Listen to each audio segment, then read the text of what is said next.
Uylanganimdan keyinchi xotinim chiroyli sochlar kiyib olib, chin oshiqlar ketolmaydi desa, bitta muzikani qo'yib qo'ysa, men gullar bilan kiryapman. O romantik tiq tiq tiq. Kim o'zi? Mayasi ochishi desam, voy! Dadajonisi sizmi deysiz? O'ylasam maza qo'raveramanda borib qachon o'sha kun kelar ekan. Eng qizig'i borib, hali to'yda qanaqadir hashamatli qilib o'tkazmoqchi emasman-da. Hashamatli nahor oshib qilmoqchi emasman, xotin oshib qilmoqchi emasman. Zato o'shani puliga to'yimdan keyin bir Asaraloyiga, bir Dubaygami, Turkiyagami damogan chiqmoqchiman-da. Nima deysan? Qalay bo'ladi? Ha, bosish kerak. Gullarni olib kirib, onajonisi telefon qilyapman deb o'tirib. Allo. Onajonisi yaxshi o'tiribsizmi? Ara, yo'q. Siz shunaqangi so'rab tursiz, men charchamanmi? Yo'q, bolalar yaxshimi? Biz hali bolali bo'lmadik, aytmoqchilik.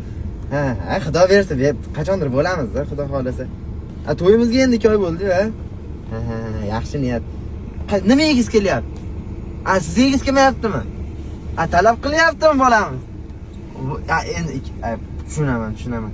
Banan? Bo'ldi. Bananni korobkasi bilan olib kiraman, xotinjon. Voy, onasini o'zi hech kim bilan gaplashmayman, lekin hozir xayolimda o'zi shunchalik gaplar. Onajonisi nima yegiz kelyapti? Dadajonisi, labday onajonisi. Voy. Nimalar olib kiray bugun? Qayerga olib chiqay? Qayerga aylantirgan boray?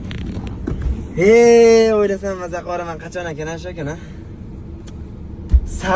Sabr. Qara qanaqangi chiroyli narsa, sabr. 23 yil sabr qildim, ha? Xudo xolasa ozgina qolyapti, shakllarga onasini hamsin.